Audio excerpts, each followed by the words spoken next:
You're looking at a live view of the Falcon 9 awaiting its 9:25 a.m. Eastern Time launch from Launch Complex 39A at the Kennedy Space Center. Hello everyone, my name is Shiva Bharadwaj and I'm joining you today right next to SpaceX Mission Control from our headquarters in Hawthorne, California. Now we've been keeping ourselves pretty busy at SpaceX as today's launch marks our 9th launch in the past 9 weeks. And if you've been following us, you know that Starlink is a satellite internet constellation designed and manufactured by SpaceX that can provide high-speed and low-latency internet to people living in remote and rural areas. Now, you may have heard that Starlink has been activated in Ukraine to help with the internet access in that country. A few days ago, the Ukrainian government confirmed the Starlink kits had arrived, and we're told that they're already in use. We couldn't be more proud of all the teams that jumped in to make this effort happen, along with the many individuals locally who supported. Thank you, and we hope it helps. Our launch today will be taking 47 Starlink satellites into low Earth orbit, which is also referred to as LEO. Similar to our previous Starlink launches this year, or some of them anyway, we won't have ground station coverage during payload deployment, which means we won't have live audio or visual confirmation of payload deployment in real time. Because of that, we're going to end our webcast just after second stage engine cutoff, or SECO number 1, and we'll confirm deployment of those satellites on our social platforms once we regain ground station coverage at about T+1 hour and 19 minutes. Now, as you can see on your screen, it's a beautiful day in Florida. The weather is looking fantastic for our launch today, currently a 90% chance of favorable conditions for liftoff. In addition to the weather, the range, vehicle, satellites are all looking good for an on-time liftoff this morning. However, if for some reason we don't lift off today, we do have a backup opportunity tomorrow, Friday, March 4th, about 10 minutes earlier than today. So for now, let's take a closer look at the Falcon 9 on the pad. Now on your screen is SpaceX's Falcon 9 rocket. This specific vehicle rolled out to the launch pad yesterday morning in preparation for launch. The two-stage rocket stands 70 meters tall. That makes it 14 meters taller than the highest side of the Leaning Tower of Pisa in Italy. Starting from the bottom, we have the first stage, that's referred to as the booster. It makes up about 60% of the entire length of the Falcon 9 vehicle. You can see some of the dark soot around the lower part of the first stage. That is a remnant from its previous launches. Today's first stage is flying for its 11th time, previously having supported the GPS 3-3 mission, the Turksat 5A mission, Transporter 2, and 7 previous Starlink missions. Falcon 9 was named after the famous Millennium Falcon from Star Wars, the 9 referring to its 9 Merlin engines on the first stage, and their job is to accelerate the vehicle through the Earth's atmosphere into various orbits in space depending on the payload that we're flying. Above the first stage, we have our black carbon fiber inner stage. It's got that distinct color from the unpainted thermal protection system on the surface. This structure connects the first and second stages and houses our pneumatic pushers that are used during stage separation in flight, as well as the Merlin vacuum or MVAC engine on the second stage. Now, the white portion of Falcon 9 above that black inner stage is the second stage. After the first and second stages separate about 2.5 minutes into the flight, that second stage will ignite its Merlin vacuum engine and carry the Starlink payload into its destined orbit. The first stage will then return to planet Earth. We'll be attempting to recover it for an 11th time on our drone ship named Just Read the Instructions. Now, above the second stage is our payload fairing. That's the nose cone at the very top of the rocket. It's protecting the Starlink satellites until we get to space.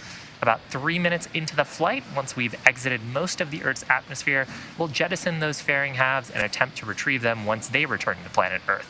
We want to jettison those fairing halves as soon as we can because the weight of the fairing does decrease second stage performance. So once we're through the atmosphere, we don't need them on the vehicle anymore. Now you're hearing periodic rocket sounds, some pops and hissing, and some callouts on the net about propellant loading. That started at the T-minus 35 minute mark. Falcon 9 uses 2 propellants, a refined form of kerosene called RP1, or rocket propellant 1 as its fuel, and then liquid oxygen or LOX as its oxidizer. The liquid oxygen is chilled well below its boiling point, so it has a much larger mass to volume ratio at that lower temperature, and that means we can load more of it onto the rocket. In addition to these two propellants, we also use a chemical called TTAB, that's triethyl aluminum and triethyl borane, as an ignition source. So the combustion of the rocket propellant 1 and liquid oxygen is what makes the rocket go, but it's the TTAB that ignites that mixture to kick off the combustion reactions. Now, we'll be filling liquid oxygen onto the first and second stages as close as possible to the T-0 mark as possible. That's to minimize the amount of time that liquid oxygen can warm up in the tanks, allowing us to have more propellant on the vehicle in preparation for launch. And we've heard some periodic callouts here that the fuel loading is complete on the stages. Next major milestone that you'll see will be related to the transporter erector, or the TE. That's that truss structure to the left of the second stage. In preparation for the transporter erector, you can see that the TE clamps right below the payload fairing have started to open. Shortly after, we'll see the transporter erector structure begin to pull away from the rocket slightly, and then closer to T-0, we'll see the strong back fully retract, the TE fully retract away, clearing the way for Falcon 9 to lift off from the pad. Now, the TE is a structure that provides liquids, gases, and electrical connections to the second stage. It also provides air conditioning to the payload. And you can see on your screen that it's starting to retract away from the second stage. Now, at this point in the mission, the first and second stages are almost completely loaded with propellants. Fuel loading is complete. Coming up in about 10 seconds, we'll hear a call out for liquid oxygen loading complete on the first stage, followed about a minute after by liquid oxygen loading complete on the second stage.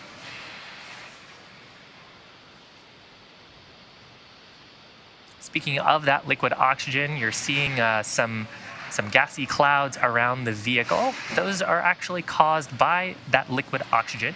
We periodically vent some of the gaseous liquid oxygen in the tanks to maintain the pressure as we top it up. And once that cold gaseous oxygen comes into contact with the Florida air, it actually causes water vapor to condense and forms literal clouds around the vehicle. The payload, the Starlink payload, continues to look healthy. We're not tracking any issues with this Falcon 9. Weather is continuing to look favorable, and the range is green for launch. Coming up shortly, we will have LOX loading complete on the second stage, as we're coming into T-2 minutes to launch.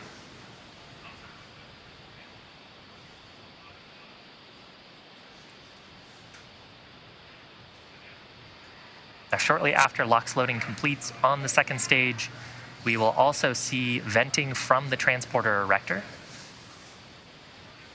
Call it there, indicating that propellant loading is complete in preparation for today's launch. Now, there's that venting from the transporter erector.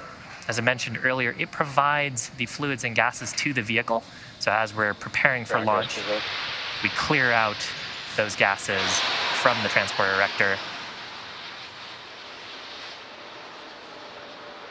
In about 15 seconds, Falcon 9 will transition to internal control by its autonomous flight computers, referred to as startup. So from there, that means that the flight computers are in control of the launch countdown through the rest of the mission. And then shortly after, Falcon 9 is in startup. So with that, Falcon 9's autonomous flight computers in control, just awaiting final pull from the launch director.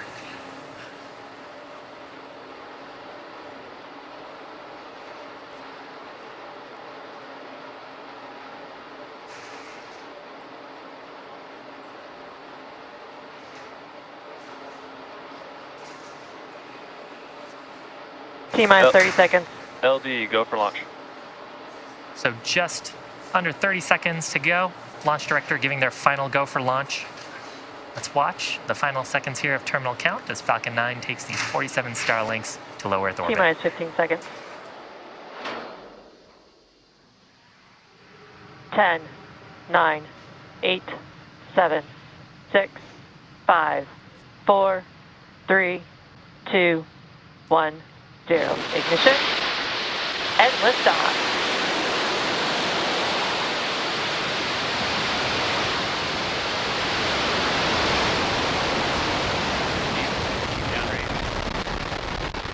Chamber pictures, Tom.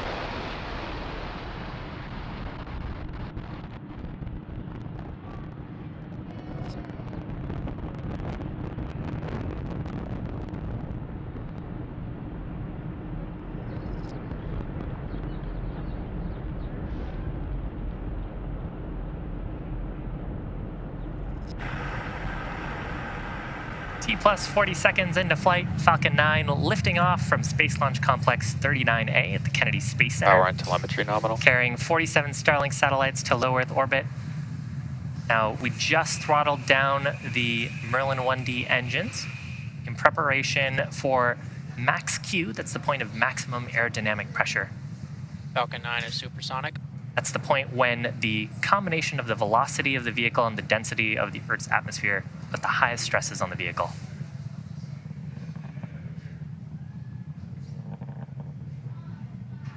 Max Q. So with that, we are through the point of maximum aerodynamic pressure. Stresses on the vehicle will continue to decrease as we continue up to orbit. We've got 3 events happening in quick succession. First of those will be main engine cutoff, or MECO, followed by stage separation, and then second engine start number 1, or SES1. Main engine cutoff is where all 9 of the Merlin 1D engines will shut down to slow down the vehicle in preparation for stage separation. That's where the first and second stages will separate using those pneumatic mechanisms in the inner stage. Right after stage separation, the first stage will be making its way back to Earth for landing. And we will be attempting to recover the first stage today on a drone ship stationed out in the Atlantic named Just Read the Instructions. Vehicle is following a nominal trajectory. Now, while that's happening, stage 2 will continue on its journey with the third event. That's second engine start number 1, or SES1. It'll start its Merlin vacuum engine and take those Starlink satellites to orbit. It's coming up, just a few seconds. MECO, main engine cutoff, followed by stage sep, and then SES1.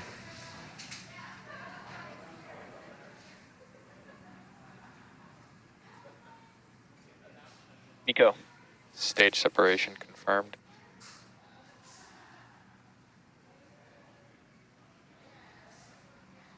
Now we'll see pretty shortly here fairing deployment as well. And second engine stage startup.